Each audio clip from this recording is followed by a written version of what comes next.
Hello everyone and welcome back to Mat-Su Miners Baseball on YouTube, and it is time for the all-important MLB Showcase live at Mulcahy Stadium.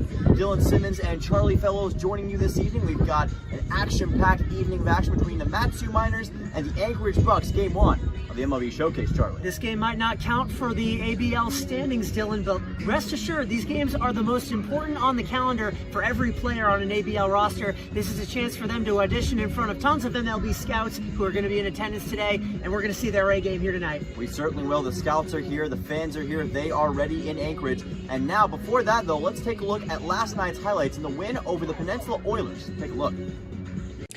Hello everyone and welcome back to Palmer, Alaska. It's time for Mat-Su Miners Baseball against the Peninsula Oilers. Dylan Simmons and Charlie Fellows joining you tonight in a rematch of Sunday's matchup, which the Miners won 9-2.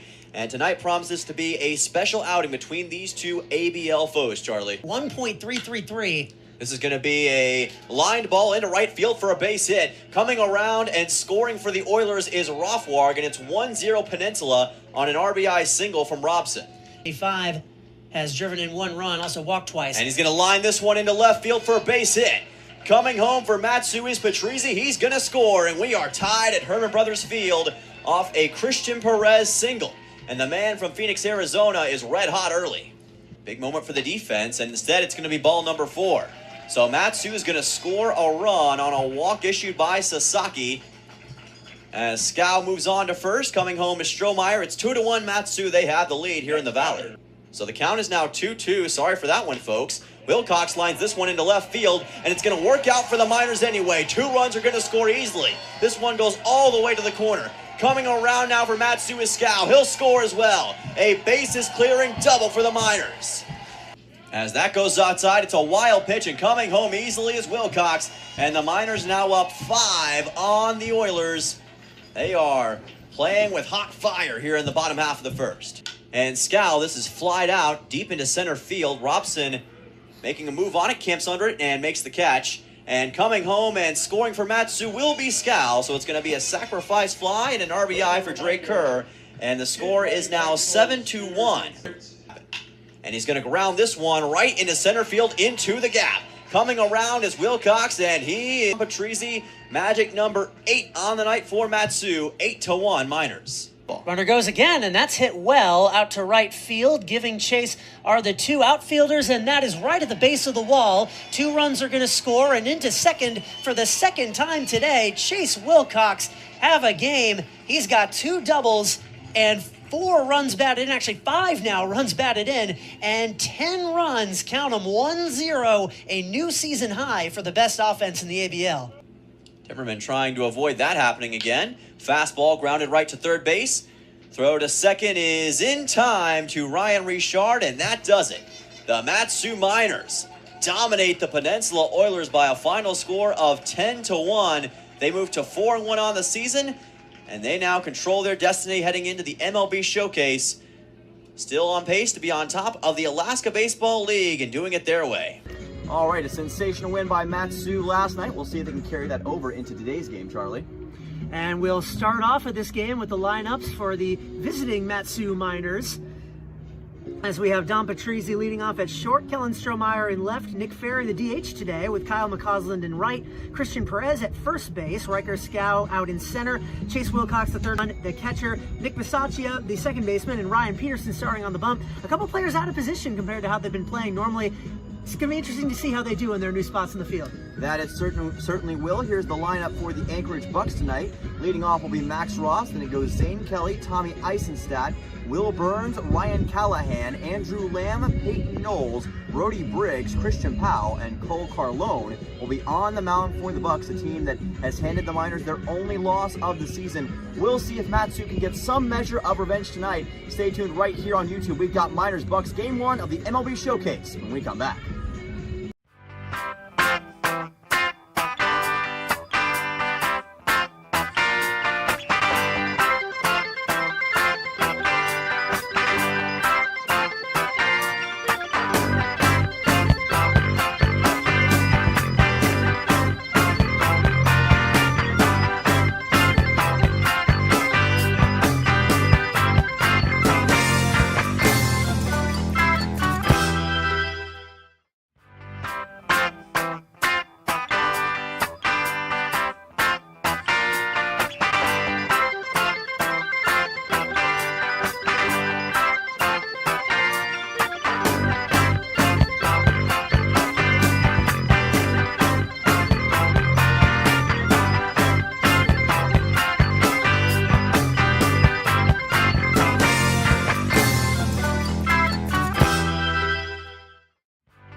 The sun is out. There's not a cloud in the sky, not a drop of rain on the field. It's just the way baseball was meant to be played in Anchorage, Alaska, and at long last, you will be able to see it too. Welcome inside Mulcahy Stadium in Anchorage, Alaska for game number 1 of the MLB Showcase between the Anchorage Bucs and your Mat-Su Miners. With Dylan Simmons, I'm Charles, thrilled to finally be within the press box here at Mulcahy. It's been so long. We've been rained out twice, but we're finally here at this beautiful field, ready to watch some equally beautiful baseball. Yeah, it's going to be some beautiful baseball today, just like you talked about, Charlie. The MLB Showcase, always a special time for the Alaska Baseball League, when these players get to show out in front of MLB scouts and prove why they belong in the major leagues. They've got a lot to prove today, and even though it's an exhibition game, there is a lot on the line. Cannot wait to watch some baseball here in Anchorage. So for those of you who weren't in the last broadcast or aren't quite sure what the MLB Showcase is, essentially for this weekend, the next 3 games on the schedule for Mat-Su will all be within Mulcahy Stadium here in Anchorage with MLB scouts in attendance. There will be 7-inning games. No matter what the score is after 7 innings, the game will end. Those games will not count toward the regular season standings, as Dylan mentioned, but in terms of the players on these teams, no games this season matter more in terms of their future prospects than these ones. So with all that being said, it's time to get started with the Mat-Su Miners leadoff man, Don Patrizzi, ready to dig in against Cole Carlone, who's on the bump for Anchorage, and we are ready to get underway. Patrizzi starting at short today. The Lehigh Mountain Hawk takes strike 1 right down the middle, and we are underway. And again, this is going to be a 7-inning game between these two, so only 7 innings today. It's going to be a bit quicker. Keep that in mind. Ball 1 low. Patrizzi so far through 5 games, batting .273 with 9 runs batted in. That number leads the team. It's a little interesting to have your leadoff man leading the team in runs batted in. It seems kind of counterintuitive, but he has made the most of his opportunities. He's ahead 2-1 in the count now against Cole Carlone. He has been a spectacular offensive piece for Mat-Su this season, and you see it time and time again. Every time he steps up to the plate, he finds a way to deliver. That is hit into left center field. Ranging on, making the grab is Max Ross, and 1 away. That was some good solid contact by Patrizzi, but Max Ross doing a good job of making sure to hold the Miners at bay. Remember in the first game between these two, it was self-inflicted mistakes by the Miners, especially on defense, that cost them. They would love to try to exploit that against the Bucs today, try to win this game, this exhibition game in the MLB Showcase. Kellen Strohmeyer digging in. That's a good point you make there. These are the 2 top teams in the Alaska Baseball League by record so far, and the Bucs are the only team who have gotten the better of Mat-Su. They did that by a score of 10-9 out in Palmer last week. Here comes the 1-0 from Carlone. That skips in the dirt all the way to the backstop. Strohmeyer, the redshirt freshman, batting .143 with 1 run batted in, 3 walks on the year. Spoils that one back. Yeah, Miners and the Bucs pretty much tied atop the ABL standings. The Bucs with a 5-1 record, Mat-Su with a 4-1 record. Combined 9-2 record between these two foes. They have proven themselves to be the class of the ABL so far this season. And even though it's an exhibition game, I'm sure there's some feelings on the Miners side of, hey, we want to get this one back. Try to get some measure of revenge today. 2-2 is inside. Good take by Strohmeyer, who's in left today, normally right fielder. But I mentioned in the pregame show, there are a little bit of defensive shuffling going on. An attempt by the coaching staff to make sure everybody gets a chance in their defensive positions that they can play, and that is strike 3 delivered by Cole Carlone. He is making a statement here early. 2 up, 2 down. Yeah, we saw Carlone in the first game against Mat-Su have some success, and here he delivers a strikeout looking against Kellen Strohmeyer. Not an easy guy to strike out on several occasions, and once again, Carlone showing his talent early, and you know the scouts like that.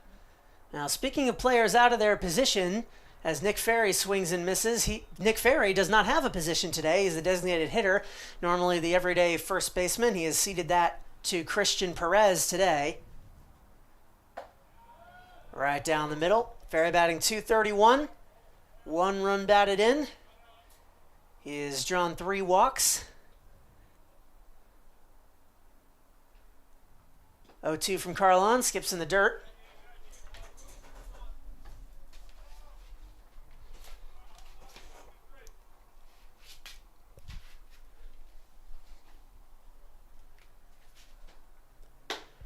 And that's high.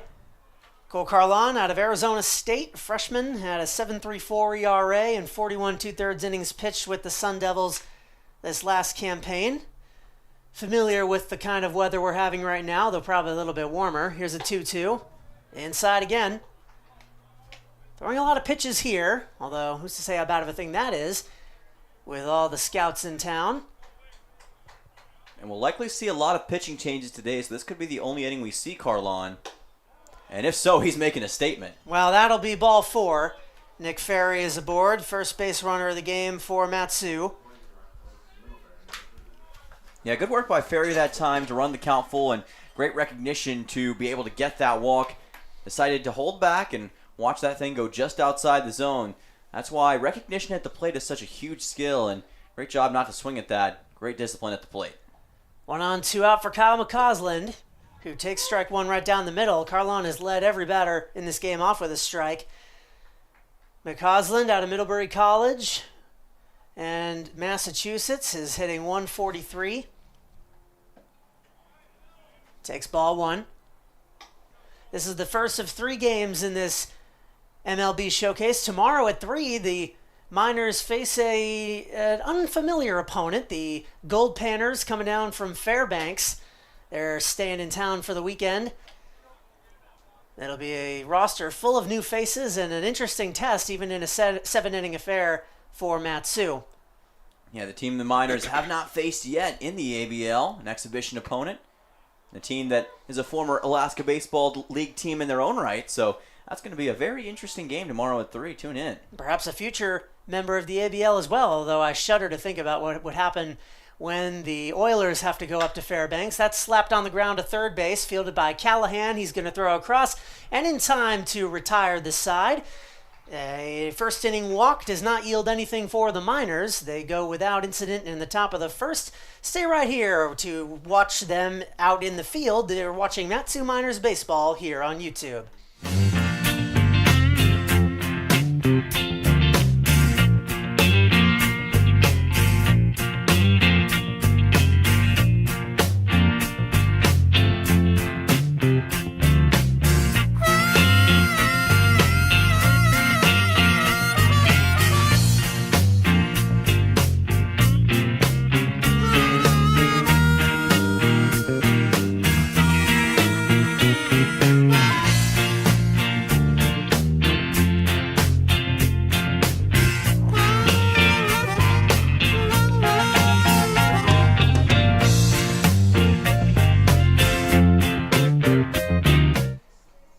To the bottom of the first now. The Miners do not score in the top of the frame, and now they'll be in the field as the Anchorage Bucs will bat for the first time. The man on the mound for Matsu, Ryan Peterson, making his first appearance since opening day. Dylan, what should we know? Yes, the Conference USA man, Ryan Peterson out of Sam Houston, the freshman out of Shiner, Texas. Right-handed pitcher, 6'3", 200 pounds. He had a 3.86 ERA for the Bearcats this past year, 2-2 record, 30 1/3 innings pitched, 14 appearances in 3 games started, 24 strikeouts, and he had a season-high 5 innings pitched against Tarleton and 7 strikeouts versus Rice, and he's already been huge for the Miners this year. Picked up the first win of the season for the Miners from the mound against Chukiak with 4 innings pitched, 1 strikeout, only giving up 1 earned run.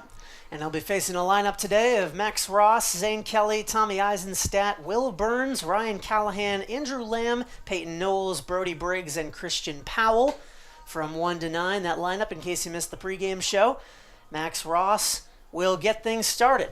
The center fielder for the Miners, for the Bucs.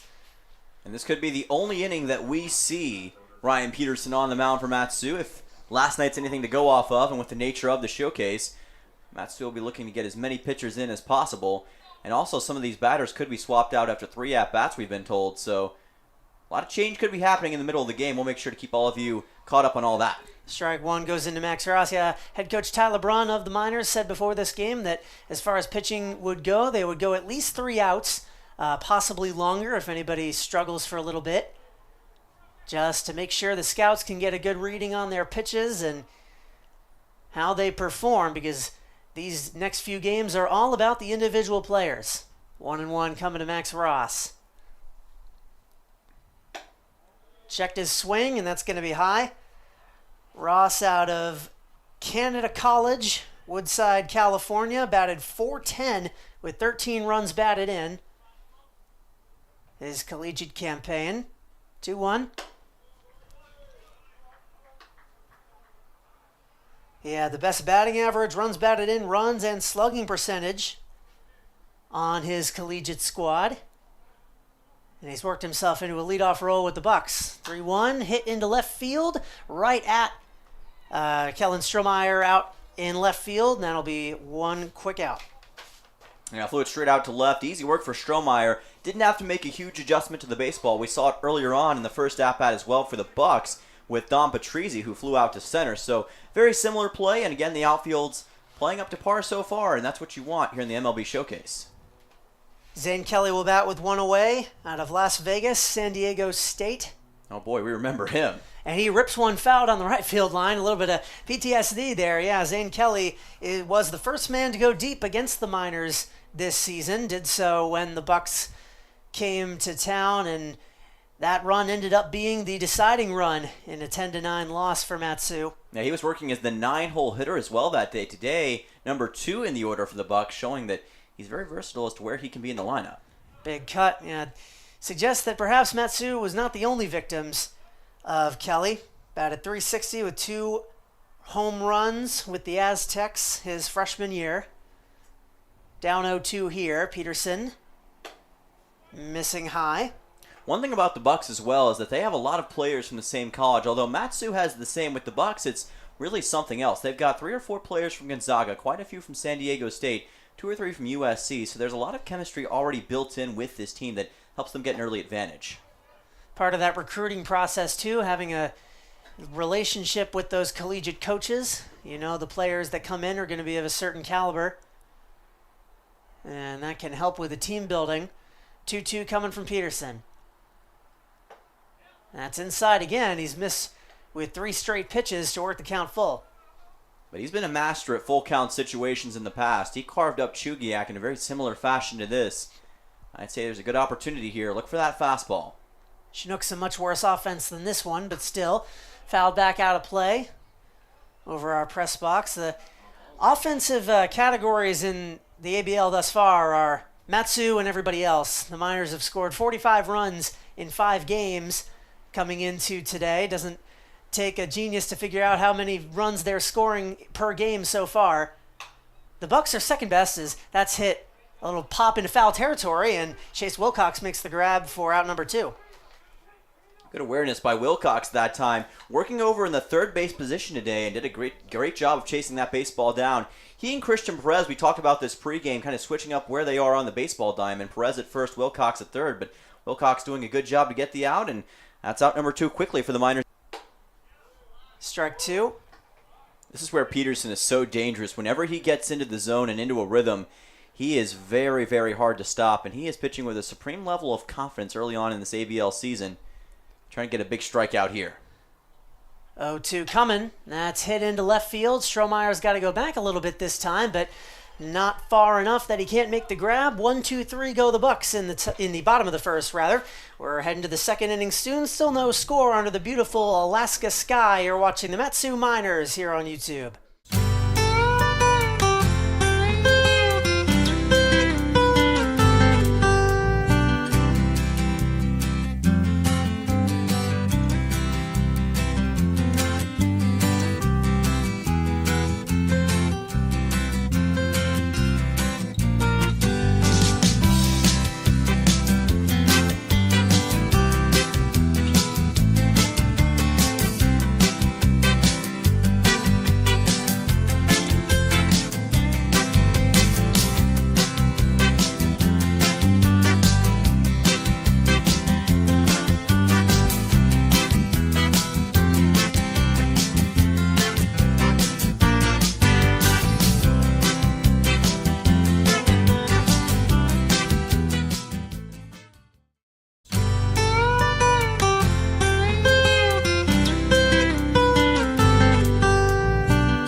the second inning we go here in this 7-inning MLB Showcase matchup between the Anchorage Bucs and the Mat-Su Miners. The two best teams in the ABL have held each other scoreless through one.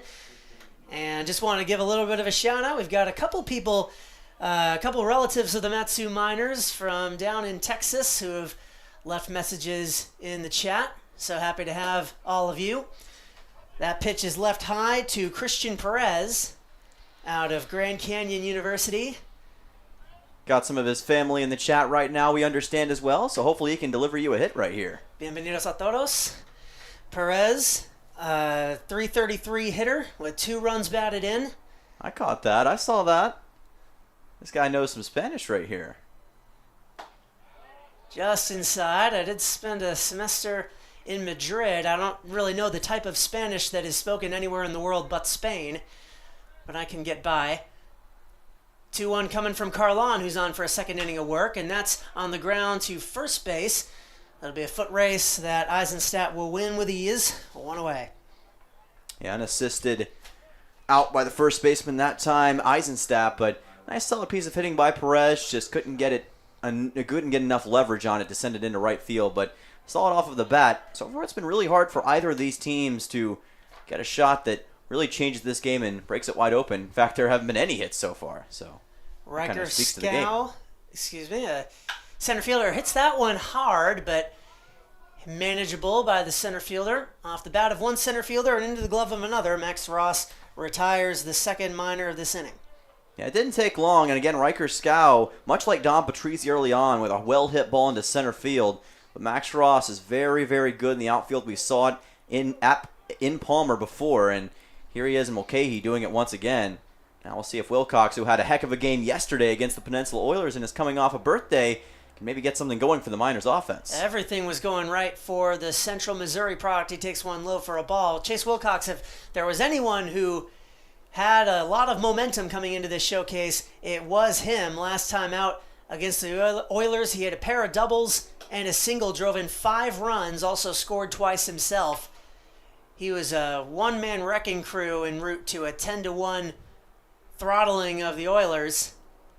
5 total RBI, 7 runs accounted for, and 2 bases clearing doubles by Wilcox yesterday. 2-1. On the year total, Wilcox hitting .250. 6 runs batted in, 5 of which, as I mentioned, in that last game. He has struck out 5 times, which leads the club. And a strike away from making it 6. Mat-Su early on here just needs a shot into the gap. They're making contact with the baseball, but they need gap shots into right and left center field, maybe into another hole as well. That'll bring the count full. We don't have official measurements on the outfield fence here, but just based on a little eye test, they do look a little bit closer to the infield than Palmer.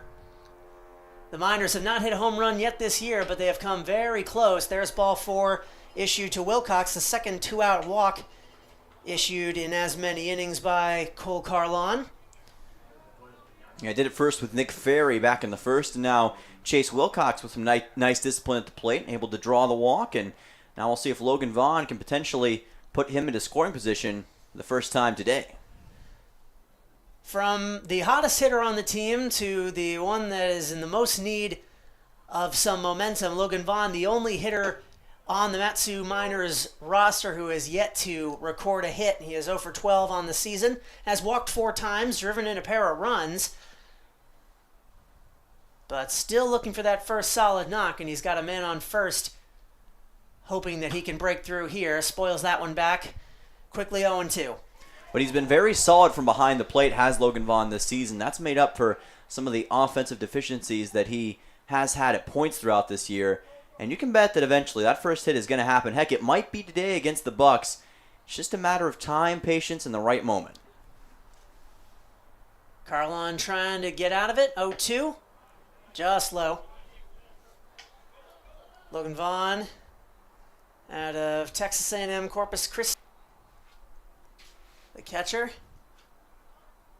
He and Brandon Durand have been a platoon so far this season. Carlon left that one high and outside, 2-2. Imagine we will see Durand at some point during this game, as As Dylan mentioned, there's going to be a 3 plate appearance guaranteed for the starters, and then pinch hitters might start to come in. Slaps that one on the ground to short. Throwing on to first. Eisenstadt's got it, and that will retire the side.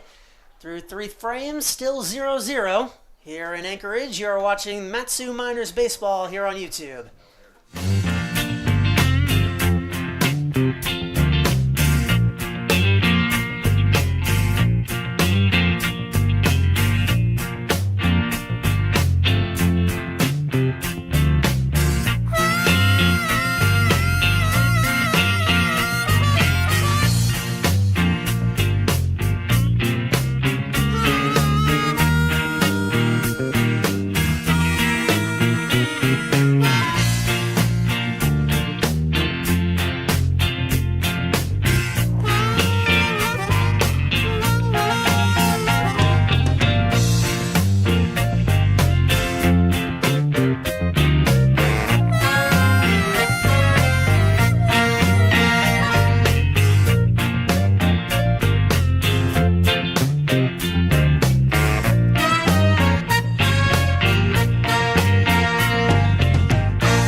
Bottom 2 here in Anchorage, and it's a similar story to last night. After 1 inning, Ryan Peterson's day is done. He got the only 3 batters he faced out in very quick fashion, but now it's Ben DeTay's turn to try and one-up that. Yeah, Ben DeTay, the southpaw out of Clive, Iowa, plays for the Iowa Hawkeyes. 6'0", 190 pounds, a redshirt senior, the oldest player that Mat-Su has on their team. Had a season high of 2 2/3 innings pitched against Illinois State back on April 30th, and 4 strikeouts against ISU as well. Had a 4.94 ERA out of the pen this year for the Hawkeyes, 27 strikeouts, a 3-0 record, and 23 2/3 inning pitched. He will get batters 4, 5, and 6. Will Burns, Ryan Callahan, and Andrew Lamb. Burns ready to dig in now.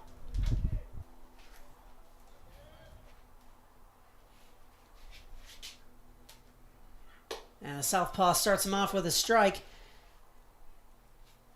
This game moving really, really quickly with both defenses just doing a great job of establishing leverage early on. And neither offense can really get the momentum they need and haven't gotten that big explosive splash play. You feel like whoever gets that first is going to have a really easy time throughout the rest of it. Just seems like there's got to be one moment where one of these teams breaks through. You say that, and yet the Miners had a 6-2 lead, if I recall, against the Bucs when they played last. Of course, if that game had been 7 innings, I believe the Miners would have won. True. That is very true. Will Burns, the utility man out of Texas Tech, Mission Viejo, California. That skipped in the dirt.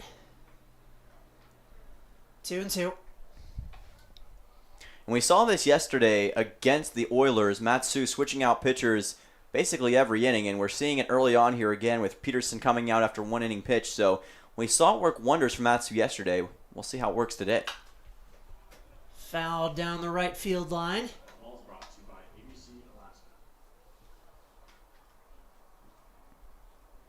Biggest stadium that the ABL plays in overall, Mulcahy Stadium.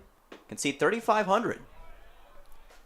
A smattering of people in the crowd today. Their Glacier Pilots did just get done with a game they were playing when we got here, playing against Peninsula. I believe they won that. Line shot right at the second baseman. I think that skipped in the turf, so they're going to have to throw on to Perez at first, but no worries, 1 away.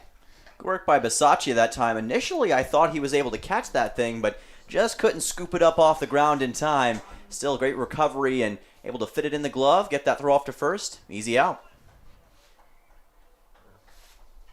Ryan Callahan now out of Wichita State, Overland Park, Kansas. Junior hit .280 with 1 home run, 9 runs batted in. After transferring from Johnson Community College, where he was a first-team All-Kansas selection in the NJCAA. 0-2. Good work by DeTay on these 2 strikes already. Getting into that rhythm early on, and He wants a signature strikeout right here. Slap to first. Perez will take it himself. And 2 away. I'll tell you what, although the offenses haven't been too explosive so far, the defensive play on both sides has got to be impressing these scouts. They haven't made any crucial mistakes yet. All the players are doing well under the pressure, and that's what you'd like to see early on. I'd say these scouts with a defensive presence at least have to be very impressed. Before the game, Tyler Brown, the head coach of the Miners, talked to the guys. He said, even if you lay down a bunt, it goes foul, run all the way down to first base just so those scouts can get a speed on you. It is all about auditioning for that next step.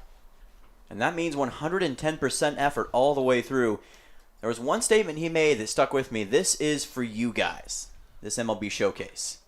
Not that you aren't expecting that much effort all the time, of course, but it's just a little easier to care when the people that might one day be drafting you, offering you a contract, have their eyes on you here tonight. Check swing, 1-1. I'll make it 2-1, I believe. On Andrew Lamb out of Coto de Casa, California, USC. 118 hitter with the Trojans, 3-1 from Dete, trying to avoid becoming the first Mat-Su pitcher to allow a base runner. They've sat down the first 5 hitters they've seen between Peterson and Dete. But that will end that. Third walk issued between both squads here. Still no hits. The pitchers have been on point, but Andrew Lamb is aboard with 2 away. The only vice that Ben Dete has had both here and in Iowa was his ability to issue walks. He's done that several times throughout the year and issues an early one here. Still a chance to overcome that. We'll see how he does against Peyton Knowles. Just something that he'll want to avoid from here on out. Knowles takes the ball. Dete has appeared once for the Miners. He threw 4 innings earlier in the year. Did not allow a run or a hit. That just finds the zone. 1-1 on Knowles. Out of Gonzaga, 309 hitter. 12 runs batted in, including 3 of them against Santa Clara back on April 5th. Taken high again, 2-1. Ben Dete struggling to throw strikes here all of a sudden. Yeah, some of these pitches are just a little bit too high. I think he's trying to target the top of the zone, but just can't quite fit it in. Just want to lower that just a little bit. That's hit out into right center field, ranging over, and actually that's going to be a single. Apologize, I was looking down at my notes. So the first hit allowed on either side. Peyton Knowles aboard with a 2-out single, and now a pair of base runners here against Ben Dete. Yeah, we're waiting for the first hit of the day, and it's Peyton Knowles who delivers it. Able to catch Dete in a little bit of a weaker moment where he just hasn't been quite as sharp as he was earlier on in this frame, and Knowles delivers a nice shot. We talked about the gap hits. That's what either side needed, and it's Anchorage who exploits it first. Nice single for Knowles. Brody Briggs now up to bat, the catcher. Out of Tulsa, Arizona State. That one goes up to the backstop. A wild pitch is going to advance both runners. So Ben Dete all of a sudden in a bona fide jam. A walk, a base hit, and a wild pitch. Has got 2 men in scoring position with 2 out. And again, this is kind of what cost Mat-Su in the first game against the Bucs, were these mistakes committed on defense. And this time it's Dete who has that one fired in a little bit high, and you see his catcher, Logan Vaughn, having a conversation with him. Just trying to make sure everything's clarified and maybe get Dete in the right frame of mind. See some small consoling there. Just trying to make sure that Dete is ready to go. Always good, the relationship between a pitcher and a catcher. It's so crucial when it comes to the emotional aspect of the game, and these guys in the minors certainly have that in their back pocket. I can only imagine the amount of pressure you'd be under right now, being on the mound with all these scouts watching. 1-0 coming to Briggs. Missing again. Briggs, rising freshman with the Sun Devils, ranked the number 11 prospect in the state of Oklahoma. Participant in the 2021 PBR Future Games and named to the tournament team at the WWBA. Hit. If you give up a walk, everyone's going to know it. So it's a very high-pressure situation, and these pitchers have to have incredible mental resilience. In the dirt again, and this is going to score a run.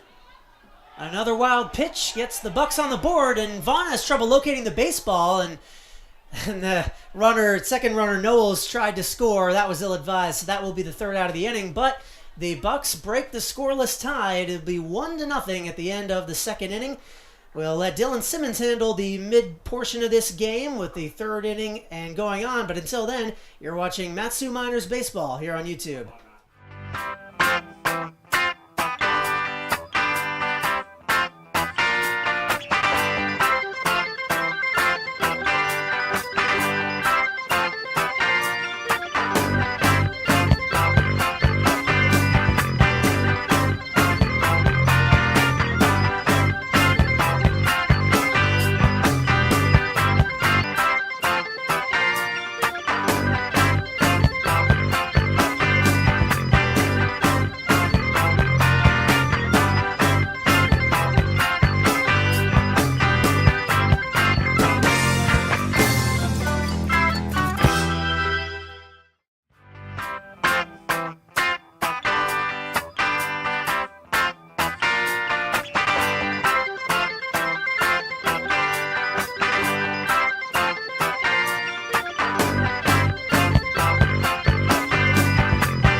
Welcome back to Anchorage, Alaska. Dylan Simmons and Charlie Fellows joining you here this evening. Wherever you may be, it's the Bucs and the Miners in Game 1 of the MLB Showcase. Cole Carlon still on the mound. Nick Bisaccia for Mat-Su will be leading off in the top half of the third inning. It'll go Bisaccia, Patrizi, and Strohmeyer. 9-1-2 for Mat-Su here at beautiful Mulcahy Stadium, home of the Bucs and Glacier Pilots. Bisaccia on the year, 182 hitter, 2 for 11. With 1 run batted in, 3 walks. So we'll dig in against Carlon, pardon me. So Bisaccia will make his way to the plate, as you were just talking about, for his first at-bat of the game, and then we'll go back to the top of the order. Bisaccia, the second baseman for Mat-Su here in this game, so far has done a pretty good job over there. Seen a couple baseballs flown out his way, but has done a solid job. Swings and misses at this one, and the count quickly goes to 0-1. We were talking before about how batters would get 3 at-bats, and then that would be it. The way this game is moving, some of them might be lucky. Bisaccia, batting ninth, might be lucky to get 3. That's the way it's been going so far, both offensively and defensively. It's been kind of a slow-paced game as far as the offense is concerned. So I was about to say we might be lucky to see 3 at-bats from either of these teams. Count goes to 1-1 here. And that is high for ball 2 just above the zone. 2-1 count for Bisaccia. The man out of Seton Hall, one of 2 Seton Hall players for Mat-Su. Nick Bisaccia and Nick Ferry, the Pirate Put-Out Connection, as we've called them. There's a high strike, and the count evens at 2-2. Yeah, Bisaccia was the third baseman and Ferry at first in the opening day game against the Chinooks, and I don't believe they have both been on the infield at the same time since. And there's a strikeout looking on Bisaccia, and I think he's a little bit surprised by that call, but it's going to be a K looking for Carlon. That's his second strikeout here in Game 1 of the Showcase. And I'll join the party there. That one looked very high. But K sits down Bisaccia, and we're back up to the top of the order with Don Patrizi. Don Patrizi flew out to center last time on a 2-1 count for Mat-Su, trying to get the offense revved up here. And sometimes the second time through the order, like we've talked about so many times, can be the magic time through the order. As you recognize things that you didn't see before, that's going to be ball number 1. I don't think I don't think they were expecting to be facing the same pitcher as they did the first time. True. As well. That could help or hurt you. That pitch a little bit low for ball number 2. Count quickly moves to 2-0 on the man from Lehigh, Don Patrizi, a sophomore out of Marlton, New Jersey. 5'9", 170. Waiting on this pitch. And that one is in there perfectly in the zone for a 2-1 count. Patrizi flied out to center field to start this one. This Mat-Su offense has been so potent this year. They have not scored less than 8 runs in a 9-inning game so far this season. This is lined out into right center field for a base hit. The first hit of the day for Mat-Su is the man from Lehigh, Dom Patrizzi, with a single. Continues a hot stretch for him with the bat. And just like you said, second time through the order. Wasted no time in proving you right. Kellen Strohmeyer going to try and make something out of this. Tell you what, it's that second time through the order that sometimes is all it takes. You realize things that you didn't see before, and these baseball players, especially here in the ABL, very high IQ. They can recognize things. That is in there for a strike. Count goes to 0-1. Strohmeyer struck out looking in the first inning. Out in left field today, and he's gotten some fly balls that he did not commit any errors on, which as an outfielder, that's about as much as you can ask for. Swings at this outside pitch, and the count will quickly go to 0-2.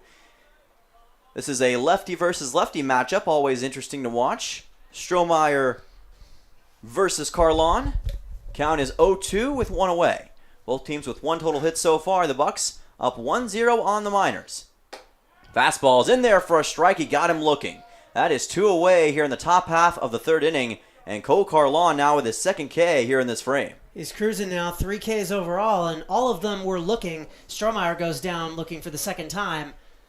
So Carlon proving what he needs to so far here. The extra innings on the mound, surely appreciated, and he's shown no signs of faltering yet aside from that one single. He has to be impressing the scouts so far. Outside of that Dom Patrizzi single, he has not given up a hit and already has 3 strikeouts. Here's another strike. Count goes to 0-1 on Nick Ferry. Nick Ferry drew a walk in the first inning, one of 2 that Carlon has issued, but nothing ever came of it.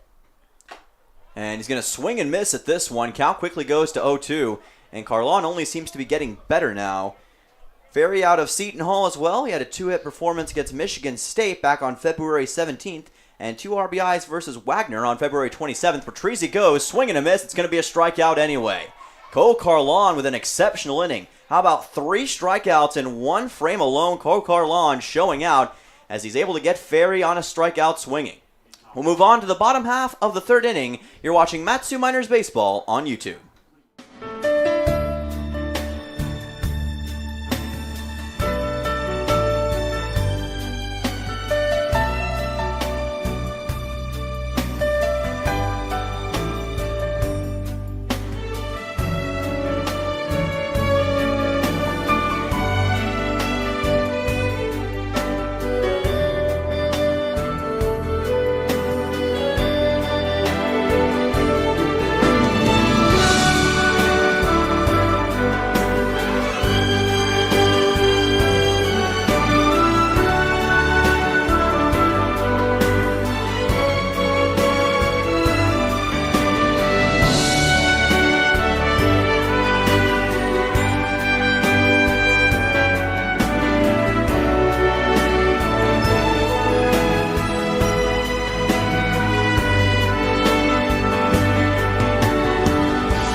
Miners here in Game 1 of the MLB Showcase. It is approximately 6:30 Alaska Daylight Time. Leading off for the Bucs in this frame will be Brody Briggs, followed by Christian Powell and Max Ross. Briggs was at the plate when the wild pitch was thrown by Ben DeTay, who was on for another inning of work here, which caused a runner to score, but also tempted Peyton Knowles with a chance to score as well, and he was met with the inning-ending tag. Ben DeTay still on the mound for Mat-Su. This ball hops off of the plate into Logan Vaughn. Count will be 1-1. Brody Briggs, the catcher today for the Anchorage Bucs, trying to make his statement in the MLB Showcase. The freshman out of Tulsa, Oklahoma, watches this one go high for ball number 2. We saw that as a recurring problem for DeTay in the bottom half of the second, some of these high pitches, and it's happening again early on here in the bottom half of the third. The 2-1, this is going to be a bouncing ball into center field for a base hit. It bounces off of Bisaccia, and now coming close to second, but quickly retreating is Briggs. Smart decision there. He's safe at first with a single. That was a great play by, I believe that was Strohmeyer out in left. After that ball went off of Bisaccia's glove, there's basically no chance he was going to make a play on that, but it kind of just rolled into no man's land. Strohmeyer scooped it up and tossed it back to first. If Briggs had gotten a mind for second, he would have absolutely been out. So this will be Christian Powell at the plate. And Powell will line one foul just to the left of the third base line. Count quickly goes to 0-1 for the second baseman for the Bucs. I was grabbing a hamburger from the concession stand back behind the press box and nearly got decapitated by a rogue foul ball. Landed about 2 feet away from me. Decapitated. That is some serious business. The 0-1, and that is low and outside for ball number 1 for Ben DeTay. Trying to make his statement here in the MLB Showcase, his second inning of work. First inning didn't have any strikeouts, but trying to secure that here. Has given up two hits so far, to Anchorage. This pitch well inside for ball number 2 in a hurry. On Powell. And he's lucky he didn't get his third wild pitch of the game. Logan Vaughn made a nice stop on that a couple of pitches ago to keep a run from scoring. Keep a runner from advancing. 2-1. The 2-1, check swing, and that is going to be ball number 3. 3-1 count quickly on Christian Powell.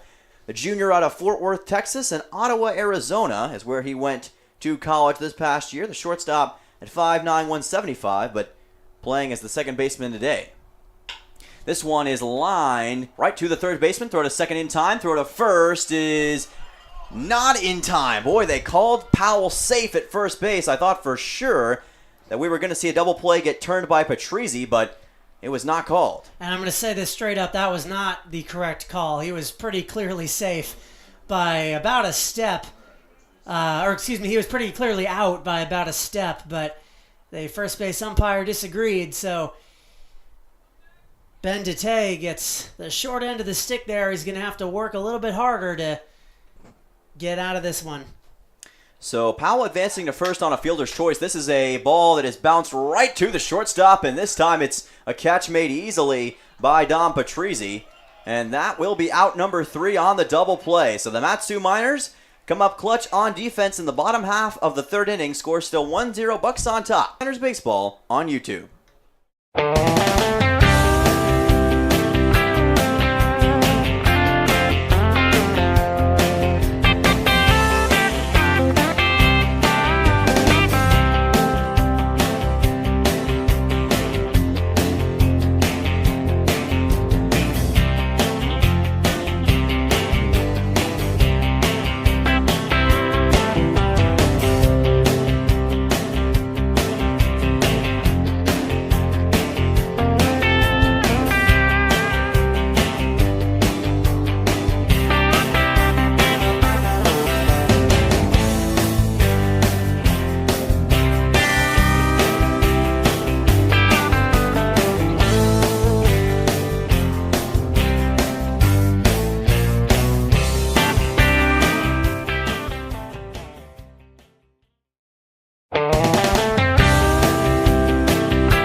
Welcome back to Anchorage, Alaska. Dylan Simmons and Charlie Fellows on the call. There's a new man on the mound here in Game 1 of the MLB Showcase for the Anchorage Bucs, Charlie, and this 1-0 Bucs lead.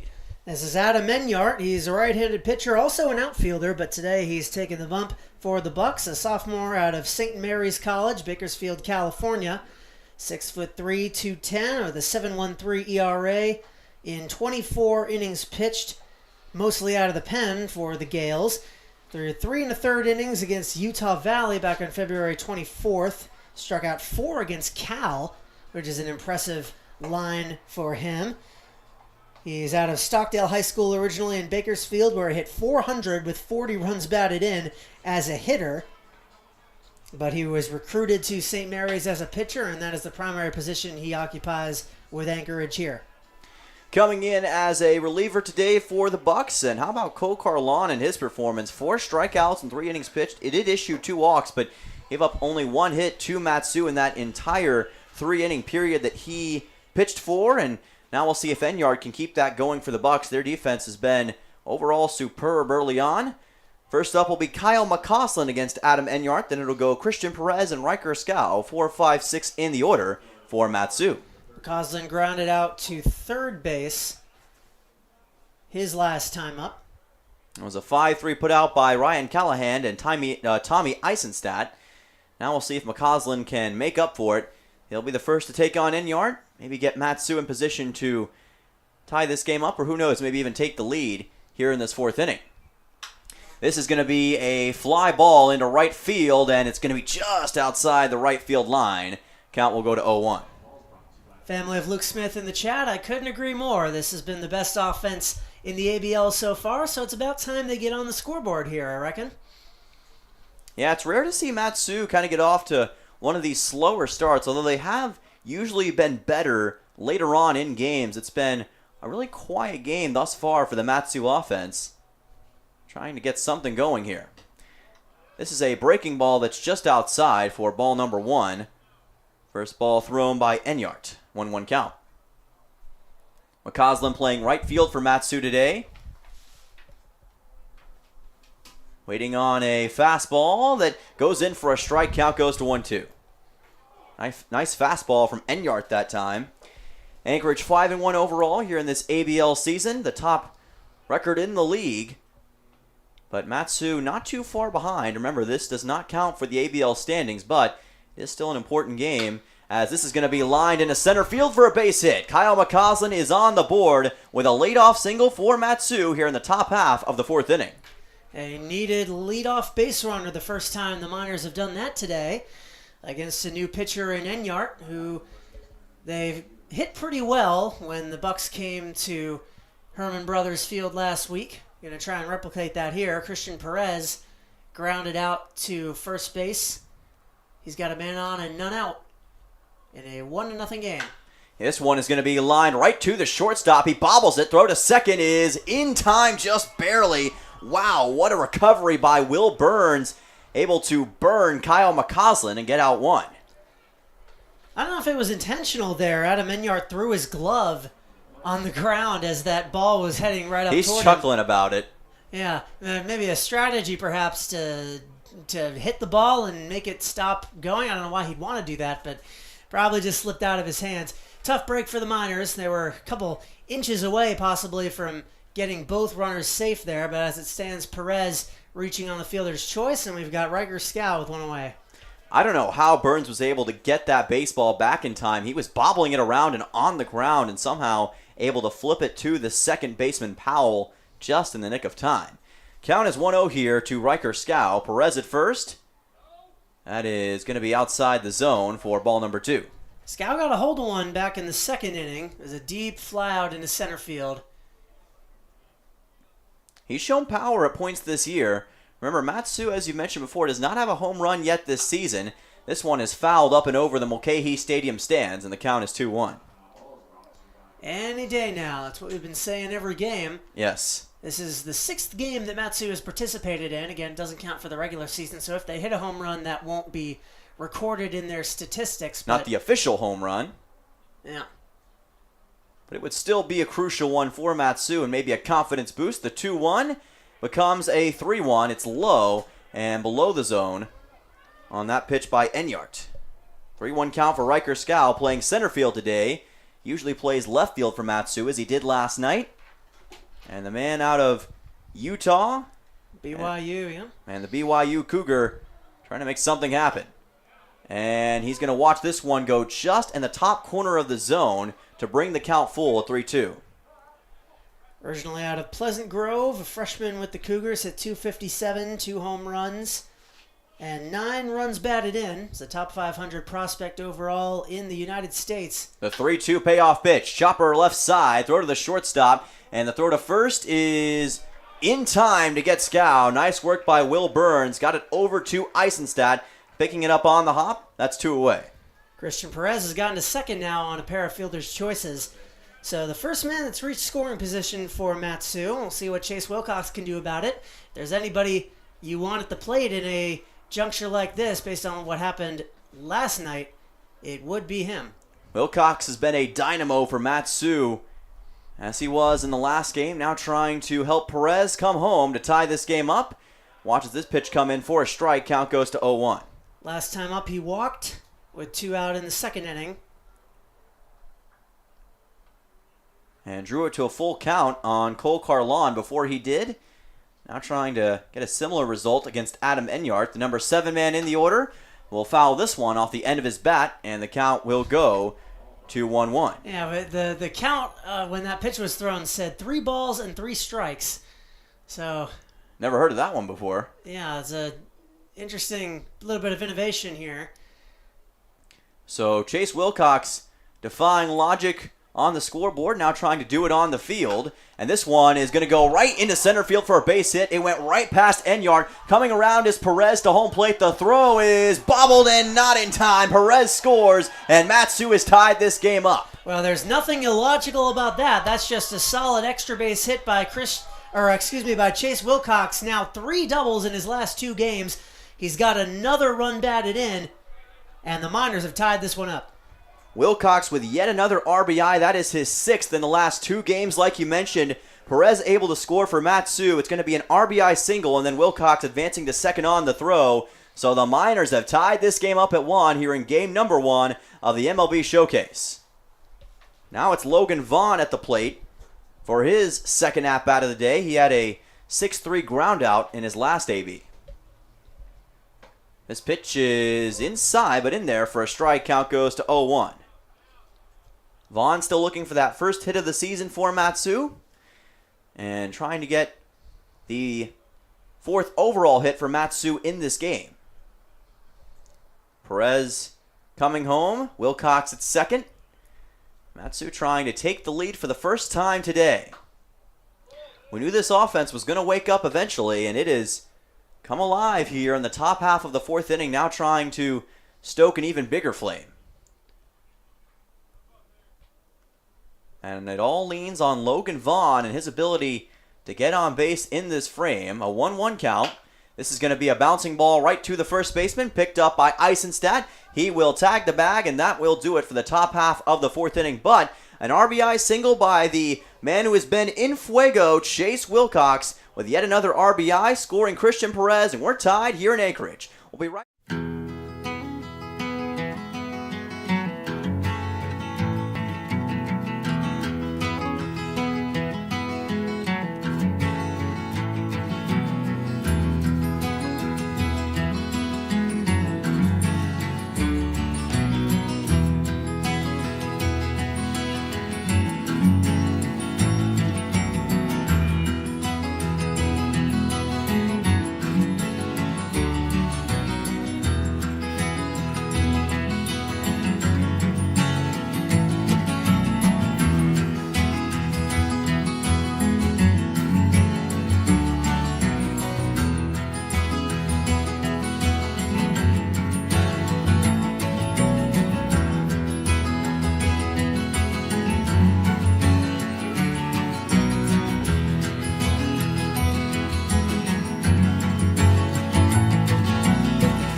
Welcome back to Mulcahy Stadium in Anchorage, Alaska. You're watching the MLB Showcase game number 1 for the ABL between the Miners and the Bucs, and we are all tied up 1-1 between Matsu and Anchorage. There's a new pitcher on the mound, the 3rd of the game for Matsu, Charlie. Well, Aiden Dolinsky is definitely someone with something to prove. A 6'5 righty out of NYU, New York, had a 1.04 ERA in 17 1/3 innings pitched down there at NYU, including 3 innings pitched, his longest appearance versus Cape Western Reserve. He was exclusively used as a reliever. He started the second game of the season for the Miners, and that did not go particularly well for him. He lasted just 2 innings, allowed 2 hits, 4 runs, 3 of them were earned, just 1 strikeout, and hit 3 batters. So definitely hoping he's got his control under control as he will face off against Kelly, Eisenstadt, and Burns, batters 2, 3, and 4 for the Bucs. Yeah, it was a tough start against the Anchorage Glacier Pilots in his first game of the season. Now trying to craft a redemption arc today against the Anchorage Bucs. Zane Kelly, though, one of the 2 men to hit a home run against Mat-Su this year, leading off against the Miners in this frame. Bottom half of the 4th, this is a pitch outside for ball number 1 from Dolinsky. Kelly had a pop up into foul ground, about the opposite of a home run in the first inning. And the question is, how does Dolinsky reshape his mindset after that initial tough stretch against the Glacier Pilots and convert that into a good game today against the Bucs? This is where that athlete's mentality really comes into full perspective and where you need it. Well, it's a tough ask because he's only got 1 inning to work with, assuming he does well. 2-0 count here. This is going to be right over the pitcher's glove. The second baseman, Bisaccia, throws to first in time. That'll impress the scouts. Nick Bisaccia with some great awareness and great speed to get that ball to first base. Great job for out 1. Nice little textbook put out there. Get the ball in your glove running one way, throw the other. Gets it right into the glove of Christian Perez. Pain-free out number 1.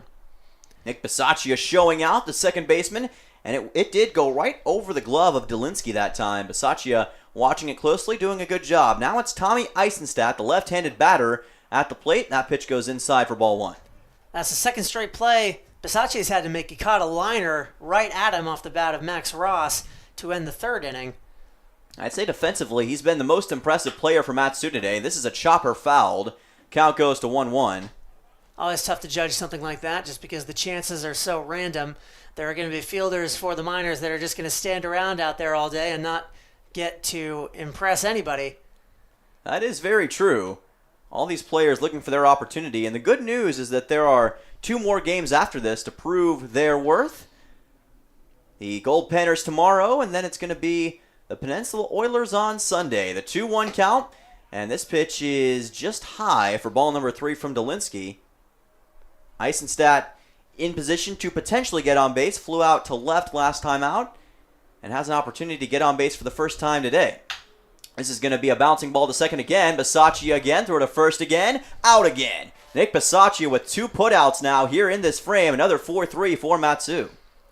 You mentioned how important it is that this is a 3-game audition in front of those scouts and not just 1. Of course, it would be impossible to play all the players on the roster in any kind of meaningful amount, enough so that the scouts can make an informed decision on it. So it's a great thing here by the ABL to get all 5 squads plus the Gold Panthers in one place so that Major League Baseball can get acquainted with some of the next generation. That is a late breaking ball by Dolinsky that will even the count at 1-1. Taking on Will Burns here. He had a ground ball and another 4-3 put out his first time up. Bisaccia racking up victims here. This is a fly ball to right center field. Chasing after it is Scow, and he makes the catch. Moving over to center field today, no problem. The man from BYU gets the job done, and the bottom of the 4th inning is over. Top of the 5th is on the way. We are still tied 1-1 here in Anchorage. You're watching Mat-Su Miners Baseball on YouTube.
welcome back to the crossroads of the world. Anchorage, Alaska, Dylan Simmons and Charlie Fellows here with you this evening.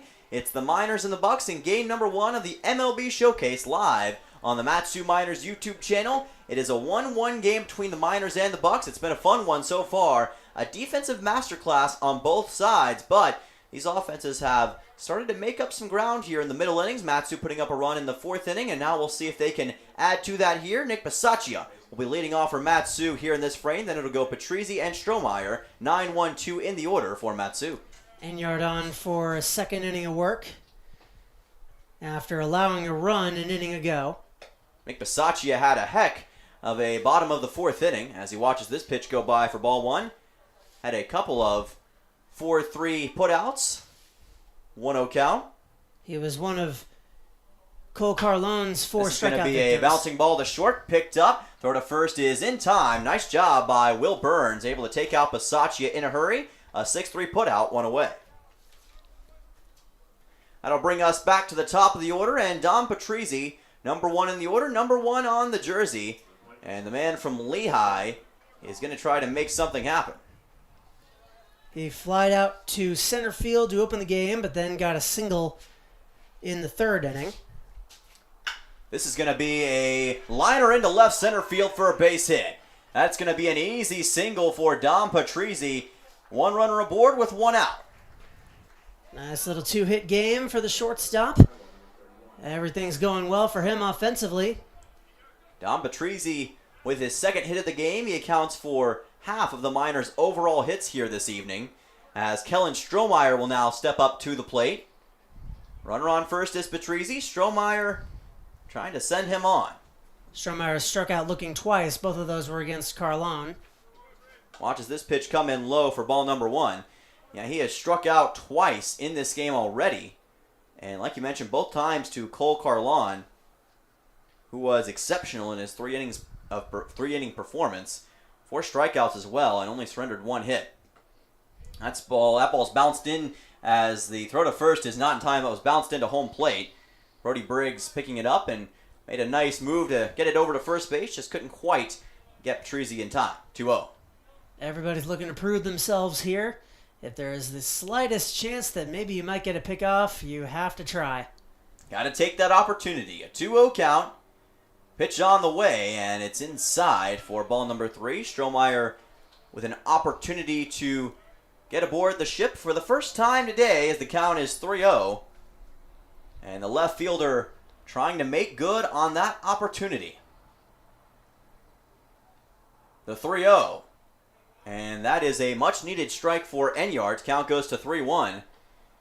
Strohmeyer also looking for that first hit of the game in the MLB Showcase. Beautiful day in Anchorage. No clouds in the sky. Planes flying overhead. And a lot of excited ABL fans in the crowd. This is going to be a fly ball to right center field. It's a race to get after it, and a diving catch is made by Max Ross. And the throw to first is almost in time to get Patrizi. Max Ross step into the spotlight. I really thought that one was going to get down for a hit, but Max Ross gambled everything, and it paid off. A massive 2nd out to lessen the damage of that single. Nick Ferry, who's 0 for 1, the only thing standing between Enyart and a much cleaner inning than his first one. So Nick Ferry at the plate. Runner at first here for Mat-Su is Patrizi, but a great effort by Max Ross to get that big 2nd out. Count goes to 0-1. Mat-Su has had more success against Enyart so far than they did against Carlone. They've been able to exploit some weaknesses, so to speak. Ferry with no hits yet today, but he did force a walk in his first at-bat. That coming on a full count. As time is briefly called. The 0-1 count here at Mulcahy. Ferry waiting on. And that one is high, but in the zone for a strike. Count goes to 0-2. And for those who don't know, here's a brief history lesson.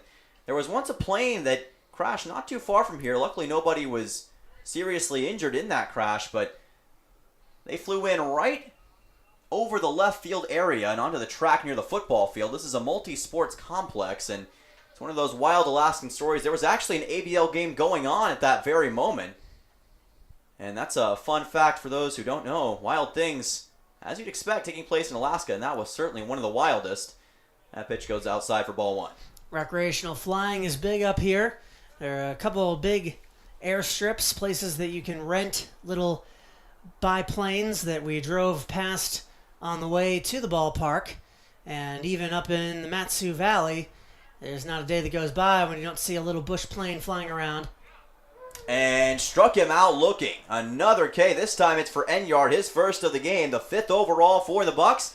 He gets down Nick Ferry on strikes, and that does it for the top half of the 5th inning. So the Bucs will have an opportunity to retake the lead in the bottom half of this inning. You're watching Mat-Su Miners Baseball on YouTube.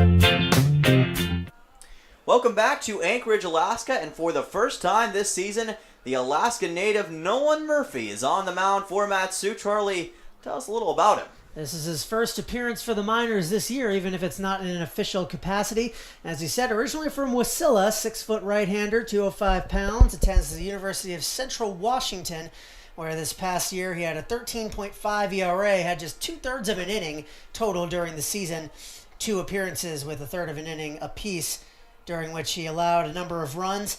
In 2024, those appearances were against Cal State San Bernardino as well as Linfield.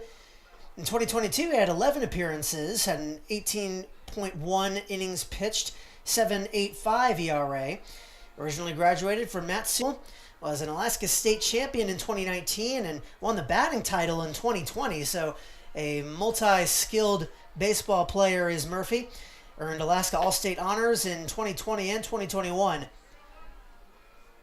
And making his debut with his hometown team here in Anchorage. We'll see if the Miners can use Nolan Murphy to great advantage, and Murphy hoping it's the inverse of Murphy's Law. Instead of what can go wrong will go wrong, it's going to be what can go right will go right. So stepping up to the plate to lead off things here for Anchorage will be Ryan Callahan, the third baseman. Pitch on the way, and the first pitch of the season by Nolan Murphy is a strike. Count goes to 0-1. Of course, these Don't stats count. he Yes. records here will not be official, but going to be good to get some experience under his belt.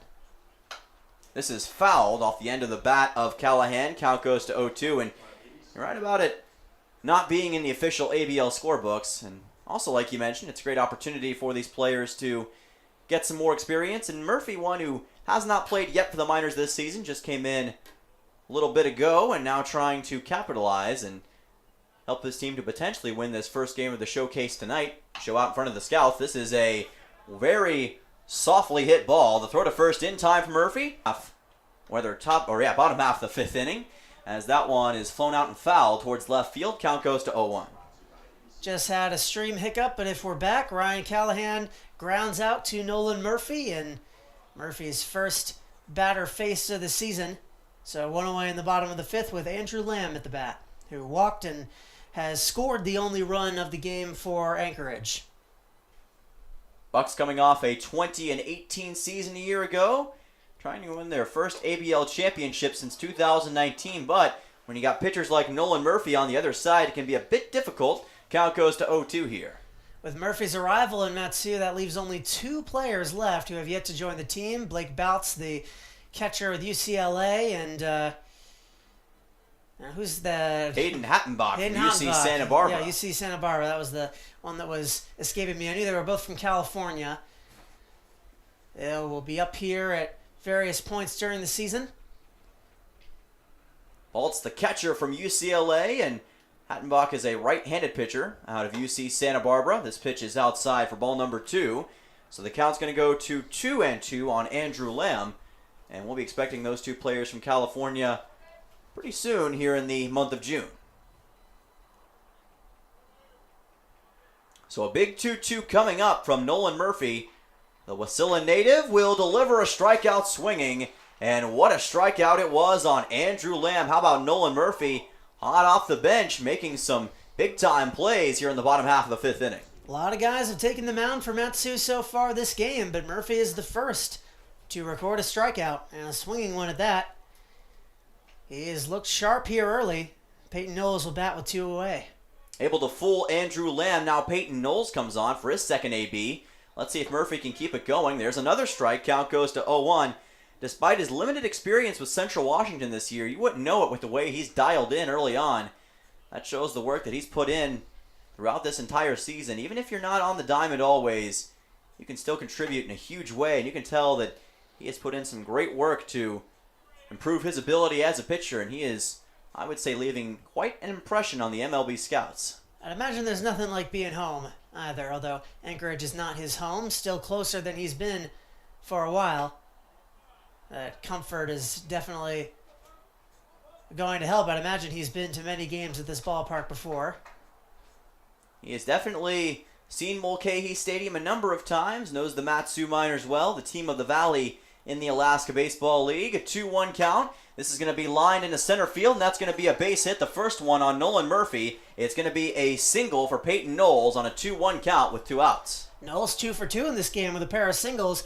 Had a bit of a gaffe in the second inning when he was caught by about half of the line between third base and home plate trying to score on a wild pitch. But with the bat, he has been solid. So now Brody Briggs will make another plate appearance in this game with Knowles at first base. And again, the Bucs trying to take the lead in a 1-1 game. That's a heavy breaking ball, and it's upstairs for ball 1. As a reminder, this game will end in the 7th inning regardless of the score. There is a chance that it could be a tie. Yep, no extra innings in the MLB Showcase, so we will play the 7th inning and go no further no matter what. Runner goes to second. The throw from Vaughn is not in time, although it was a heck of an effort to try to get out Peyton Knowles. He's able to steal second base just in the nick of time. Yeah, just a little bit too far to the left there out of the glove of Logan Vaughn. If he had placed it a little bit better, that might have been a closer play. As it stands, though, Peyton Knowles having some fun out there running the bases. Gets a couple wild pitches and now a steal. He's also scored the lone run for the Bucs today. He did that on a wild pitch from Ben DeTay. This pitch from Murphy is just outside for ball number 2. Miners with 5 hits in this game to the Bucs' 2. Those DeTay wild pitches are the only reason Anchorage is on the scoreboard at all. Yeah, they've made the difference in this one. And again, it's those self-inflicted mistakes by Mat-Su that have cost them at points in this game. That pitch is in this time for the count to go to 2-1 by our count on Brody Briggs. Murphy, a fast worker, too. He is. He doesn't take long in between his individual pitches, and some pitchers work better that way. Just helps them get into a groove. Some prefer to take their time, as Knowles is playing games out there and going for third base. The throw to the hot corner is not in time. Another great effort by Logan Vaughn, but another stolen base, the second one in this inning by Peyton Knowles. Well, that one was a lot closer. I think he might have actually got him, or at least I thought of that upon watching it at first, but the umpire had a much better view than I did, so Peyton Knowles gets himself down to third base once again. Peyton Knowles trying to score his second run of the game. He has shown some great base running for the Bucs, and hey, they say take your opportunities against MLB scouts, and he is absolutely doing that. So now runners in the corners for the Bucs. Briggs at first, and Knowles at the hot corner, as the throw to first is going to be not in time. Attempted pickoff by Murphy. This is Christian Powell at the plate. Powell reached on a fielder's choice and then was retired as part of a double play. That liner that was caught by Nick Bisaccia to end the third inning. As that pitch goes just outside, count goes to 1-1.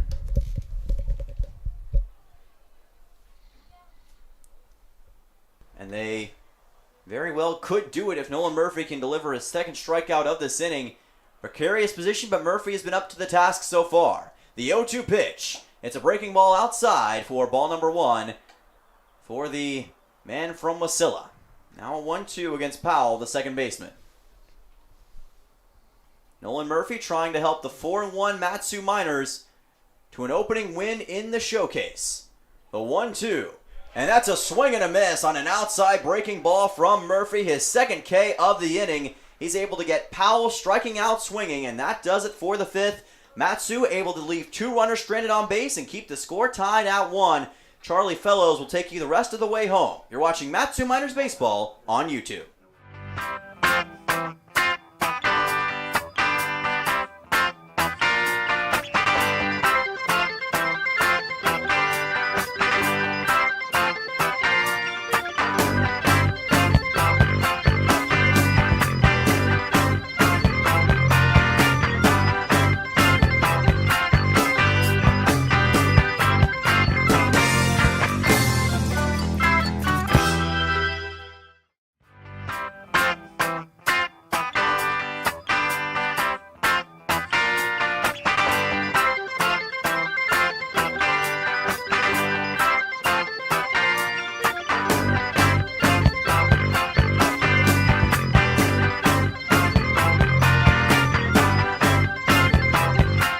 It's time for the sixth under the beautiful sunny skies here in Anchorage, Alaska. 1-1 the score between the visiting Mat-Su Miners and the home Anchorage Bucs. Here in this first of 3 games, both teams will play in this weekend's MLB Showcase. Charlie Fellows, Dylan Simmons bringing you this action. As a reminder, this game will end after the 7th inning, regardless of the score, so a tie is in the books. But the Anchorage Bucs, in any event, have a new man on the mound to get some experience. Tell me about Andrew Rudd. Yeah, a freshman out of Riverside, California, played for Cal Baptist this past season. 6'5", 230 pounds, pretty tall guy. Had a season-high 2 innings pitched against CSUN and 2 strikeouts against CSUN as well on April 9th. Attended Arlington High School where he was a phenom, the all-time leader in strikeouts, ERA, and single-season ERA, and also has the most all-time wins for the school at 23. He was the River Valley League MVP and also a CIF First Team All-League player in 2022. Number 107 right-handed pitcher in California for the class of 2022. He'll get Kyle McCausland, Christian Perez, and Riker Scow. 4-5-6 due up for the Miners. And if they're able to take a lead, it's actually interesting that I wonder if they take a lead, do they still play the bottom of the 7th? I'm not sure. I think they probably will. Yes. Just to make sure that everybody gets an equal amount of plate appearances. Because I was going to say maybe it would be in their best interest not to take the lead. As that's hit well out to left field, but right at the left fielder Knowles, 1 away. And that was a very well hit ball by McCausland. We've seen a lot of power from him this season, and I thought for a second that one might just exit the premises, but just not quite enough. We'll see if Perez can do something about that. Perez has reached on a fielder's choice and grounded out to first. Has scored the only run of the game for Mat-Su. Here's Rudd, and did he go around? Yes, he did. Strike 1 to the man from Phoenix. Phoenix, Arizona, and Sunny Slope High School, check it, where Coach Tyler Brunn is an assistant coach down there. This guy's out and back foul. I have some family down in Scottsdale, so I'm familiar with the Phoenix metro area. Very hot, very flat, desert-like, what you'd imagine. Outside, talked with Christian after a game earlier this week in the press box, which we do during all home games. He said he definitely prefers the summer weather up here, as that's a big cut. He goes down on strikes. Andrew Rudd with a quick 2 outs here in the top of the 6th. Yeah, Rudd making quick work so far. That Cal Baptist experience is paying off in a huge way, able to get Christian Perez on a strike. And now we'll see if Riker Scow can help change things. The BYU Cougar is flied out and grounded out in this game. was a victim of a great play by the shortstop Burns as that ball gets through Brody Briggs. Ball 1. It's been a very quick moving game. Both defenses playing some inspired baseball throughout the early going.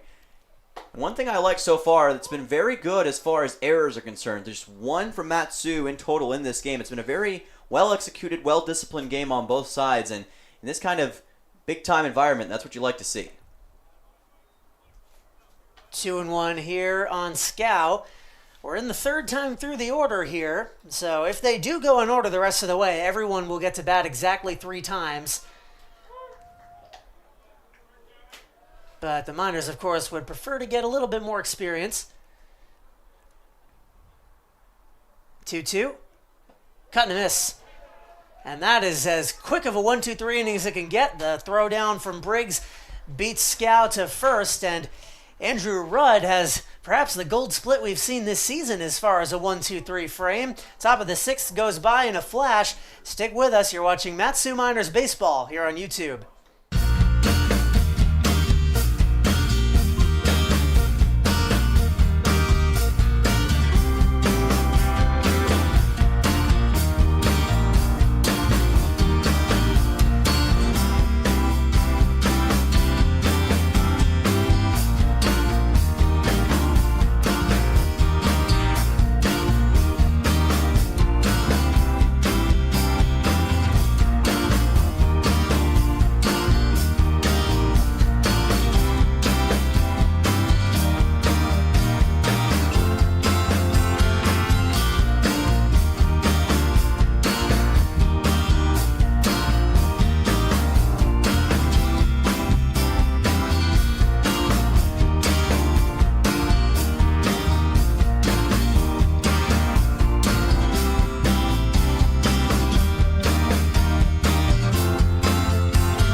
Bottom 6 here in Anchorage, a 1-1 game between the 2 top teams in the ABL. Miners and Bucs knotted up here in this exhibition contest. Nolan Murphy was impressive during his one frame, but he is sitting down now. Drew Kennan on the bump. Dylan, give me the scoop. Yeah, 6'3", 210-pound player, a freshman out of Park Ridge, Illinois, plays for Dartmouth. He had a pretty good season for Dartmouth this past year, a 4.38 ERA, a 1-2 record, 24 2/3 inning pitched, 16 appearances, 23 strikeouts, 28 hits given up, and 2 saves. And also his last name is Kennan. We were saying Kanan earlier on in the season. It's actually Kennan. Had a nice text conversation with his father, and he made sure to clarify that for me, and had a lot of great things to say about our broadcast. So appreciate that, Mr. Kennan, if you're watching in from Illinois tonight. Hopefully your son can deliver a great performance here in the MLB Showcase. Always happy to see messages in the chat and direct messages from family of the players. It's really all about what we're doing up here, bringing the action all over the country to those who can't make the trip up to Alaska. Which, if you have any chance of making it up here, I say definitely do it. But if not, we hope that this is a pretty good consolation prize. Top of the order due up against Kennan. Ross, Kelly, and Eisenstadt. Max Ross is flied out and lined out. We were talking before about how, barring something crazy, it would likely not be able for all of these batters to bat 3 times, as that's a quick line out right at Chase Wilcox, 1 away. Second line out of the game for Ross. As I was saying, though, unless 3 more men reach base on the Bucs side, they will not make it through 3 at-bats each. Zane Kelly is grounded out and popped out. The top 5 batters on the order for the Bucs have not reached base. They are a combined 0 for 11 after that line out. Yeah, and again, outside of the one wild pitch from Ben Dete, it's been basically a seamless defensive performance from Mat-Su overall. They've been very good at stymieing this once red-hot Bucs offense, at least when they played at Herman Brothers Field. Bucs have been in some big fights this year, though, as far as coming down to the wire. They only had a 4-3 win against the Oilers not that long ago, so they know what it's like to win in close situations. They've been in this position before, trying to pull it out here in the Showcase. And despite what the game last night might have showed you, the Oilers are not a joke. They did take down the Glacier Pilots 3-1 earlier in this week. Right down the middle, 2-2. Fighting back now is Kennan. Glacier Pilots having a rough start to the season. I believe that loss dropped them to 2-4 on the season. I believe they're either 2-4 or 3. Not quite up to their usual start. The three-time defending ABL champions just having issues with pitching overall has been their biggest problem so far. That's line back right almost to the press box. We saw that in our game that we played against them back on Friday at Herman Brothers Field, the first home game of the season. It was pitching and defensive mistakes, a lot of errors that cost the Pilots. Ooh, that one just low. Actually, yeah, that'll be ball 4. Ball 4 to Zane Kelly. And Kennan, in his first appearance of the year, had 1 walk issued against the Oilers along with 1 inning pitched. So he's had this happen in the past. He's got a very good composure, and I would say that he'll be able to overcome that. Very strong mindset, and we'll see if he can put that to work against Tommy Eisenstadt. He's flat out and grounded out for the first time. He's got a man on base. Zane Kelly ending that streak as that's a high bouncing ball fielded by Wilcox at third, throws across, and the throw gets away from Christian Perez, and this will advance runners into scoring position. So the first defensive mistake made by the Mat-Su Miners, or at least the most costly one, as Eisenstadt is able to get all the way to second base after misholding the throw there, and now second and third with 1 out.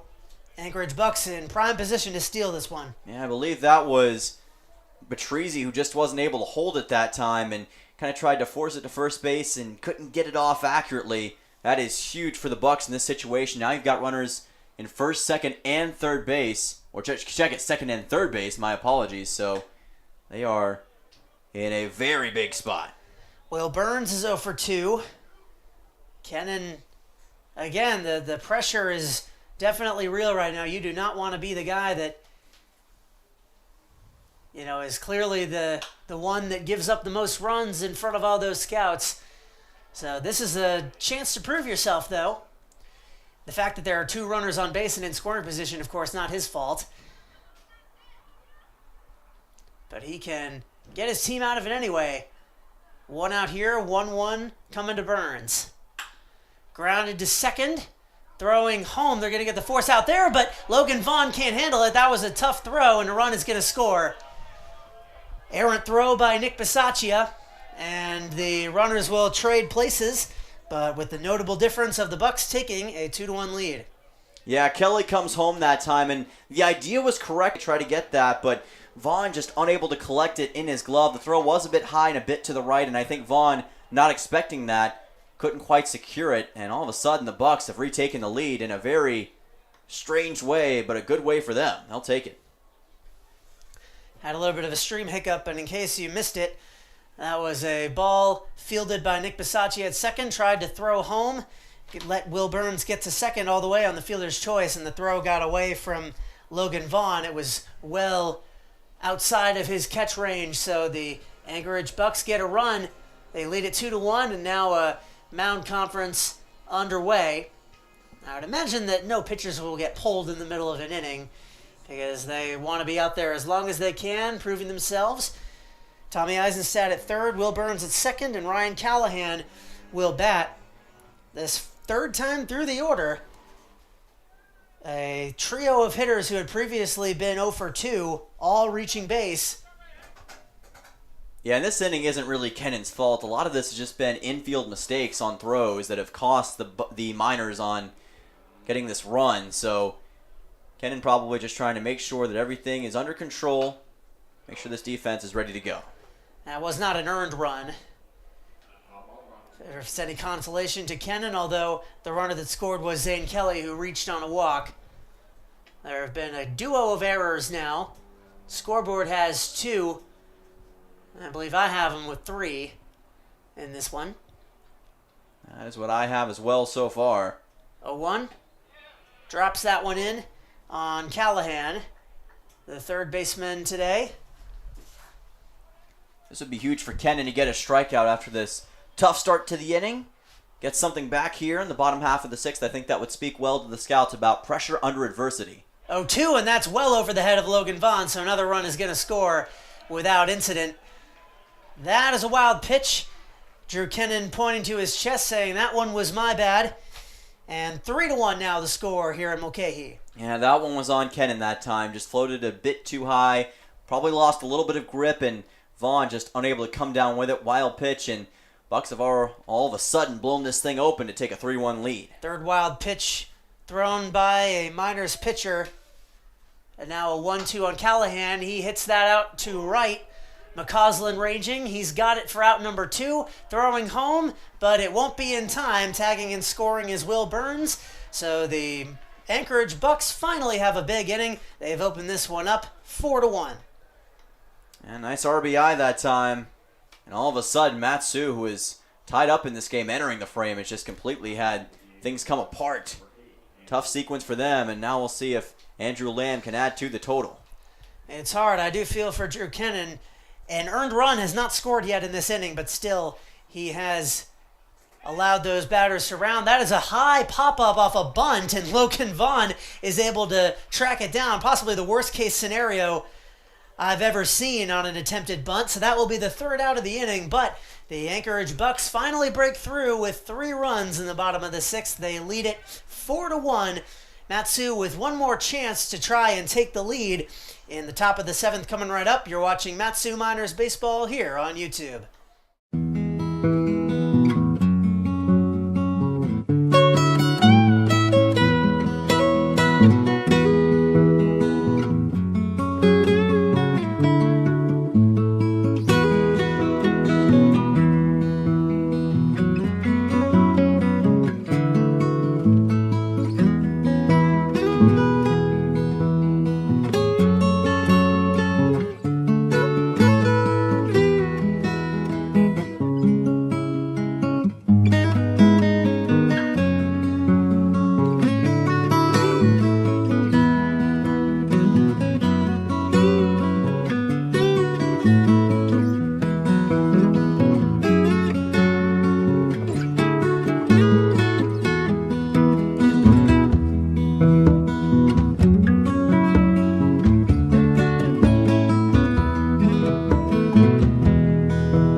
The 7th inning we go in Anchorage. The final 3 outs remaining for the Miners if they want to come back and win this one. We're still not entirely sure, as we were discussing Charlie Fellows, Dylan Simmons in the broadcast booth. As always, we were discussing a couple innings ago whether or not the game would end if Matsu records 3 outs without tying or taking the lead in this inning. Our theory is no, considering that the point of these games is to get as much experience for everybody participating as possible, which means that if Wilcox, Vaughn, and Bisaccia, the 3 due up, do not reach base, that the game will continue until the bottom of the 7th concludes. In any event, though, Chase Wilcox has walked and singled, has driven in the only run in this game. Cut and a miss, 0-2.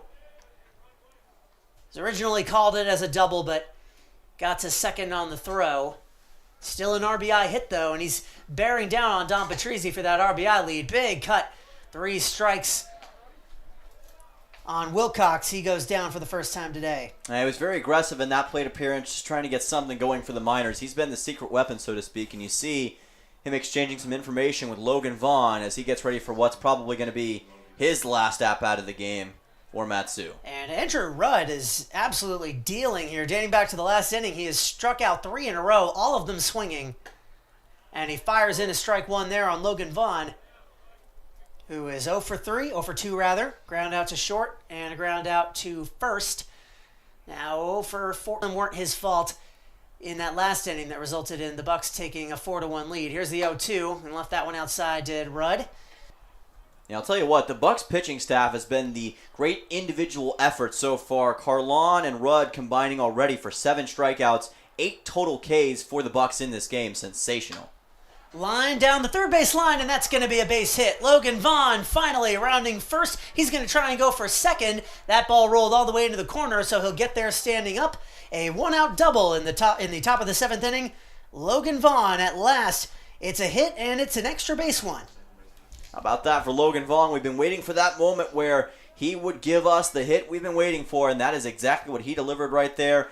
It's not going to count in the ABL scorebooks, but that's a huge relief for him, and we knew it was coming eventually, and the Islander delivers with a nice shot into right field, perfectly past the third baseman Callahan that time. That was a great shot right along the line. One out double. Showing the scouts that he's more than just a fielding catcher. Now here's Nick Bisaccia, struck out and grounded out, has some good plays and some not so good plays out in the field today. Most notably a throwing error last inning that resulted in a run scoring. Takes a ball low from Rudd here. Yeah, it's been an up and down day for him, but I do like to think that those plays he's made on defense are going to be a huge factor in what the scouts see. So I expect that he'll have a overall positive grade. Mistakes are going to happen here in this MLB Showcase, but he's been a great guy today in terms of his performance. Cut and a miss. Rudd is one strike away from ending his day. Barring a double play here, we will see the fourth at-bat of the game for Dom Patrizzi, so I come in his stead. 2-2. Curious to see how it'll all work out and who we might see at the plate next time.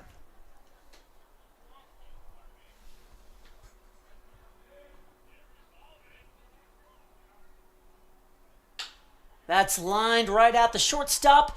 He makes the catch, won't be able to turn two, but Nick Bisaccia makes his third out of the game. It will be Dom Patrizzi at the bat.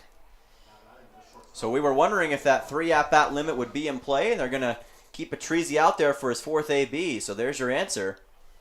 He's had a great game, 2 singles and a flyout.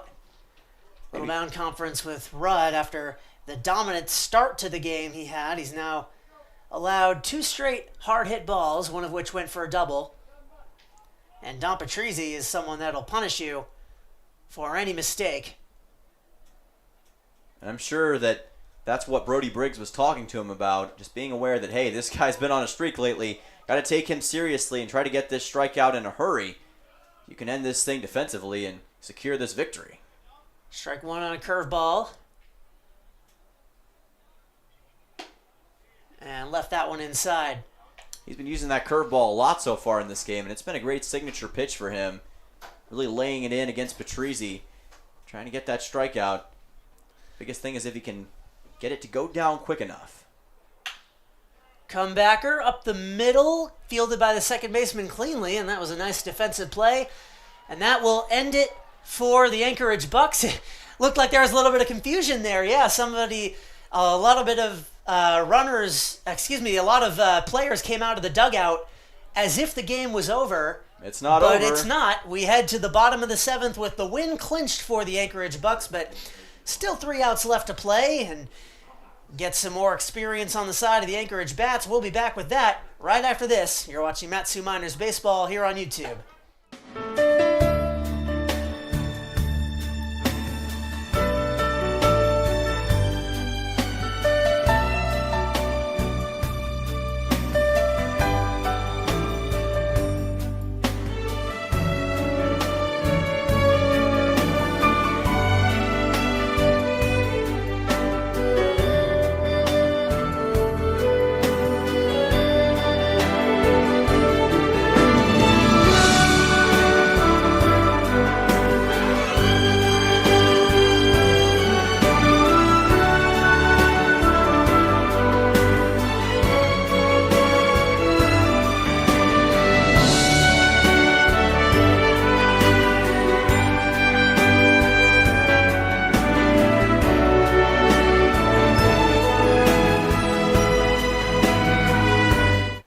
Back for the bottom of the 7th here in Anchorage. The outcome of this one is sealed with the the Anchorage Bucs going to grab a 4-1 win in this exhibition contest, but considering that this is a showcase, it would be a little unfair if the Bucs did not get as many at-bats as the Miners did. So 7-8-9 will bat against Drew Kennan here in the bottom of the 7th. Peyton Knowles, Brody Briggs, Christian Powell, the 3 of them all have had a strong game, and no one's stronger than Knowles, who has a pair of singles, has made it to third base twice, has not scored a run yet. And he grounds that one to third base. Wilcox to Perez, out number 1. Good control by Perez that time. Again, working in a new spot at third base. Did a great job of getting the throwing motion down. That was a beautiful throw to first base and able to beat out the runner Knowles. Good 5-3 put out. Good way to start the bottom half of the 7th for Matsu. Another player for Anchorage who has not been put out yet is Brody Briggs, who has a single and a walk.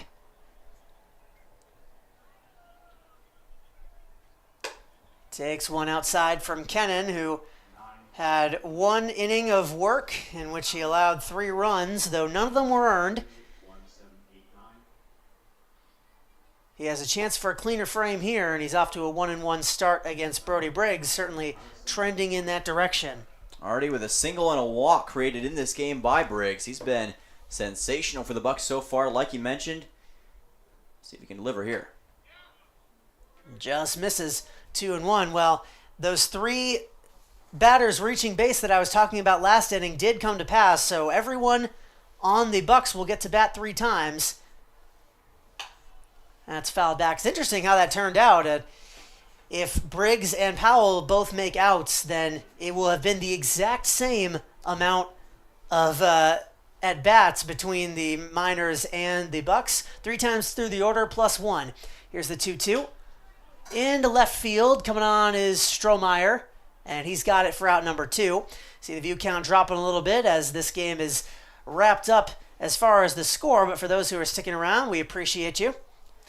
And that was a ball that was all about the placement of the pitch that time. Kennan had it a little bit high. Briggs went for it, but it was a bit high and kind of off the top of the bat, so to speak. So that's why it went right into left field in the manner that it did.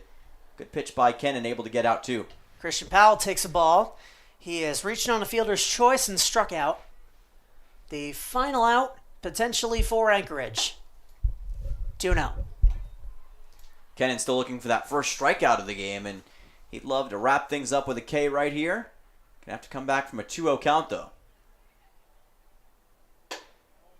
Make that 3-0. This is a big test for the young freshman Kennan. Facing a 3-0 count against Powell, who does have a single today. How do you handle this situation? For the man whose last name starts with the letter K, he is on the board as far as the strike zone goes. 3-1. And working quickly here. Spoils that out of play. Giving chase is Perez, but that's going to be into the stands off to the right side. So down to his last strike here is Christian Powell in a game his team will win. Will not matter for the standings, but for the team that currently owns the best record in the ABL and the only team that has beaten the Miners so far this season, it's got to feel good regardless. It's going to be great momentum no matter what for the Bucs. Payoff pitch. Right down the middle. There's a strike 3 for Drew Cannon. And that'll end this one. 4-1 the final. Anchorage Bucs taking it over the visiting Matsu Miners. A lot of players got to show their stuff. We saw some great plays by both teams all around. You can catch the second part of the MLB Showcase at Mulcahy tomorrow at 3 p.m. Alaska time with the Fairbanks Gold Panthers coming to town. That'll be a new team full of new faces that you'll want to see. The Miners hoping that game will go a little bit better. Until then, though, I've been Charlie Fellows with Dylan Simmons. Here are the voices of the Matsu Miners. You've been watching Matsu Miners Baseball here on YouTube. Have a good one.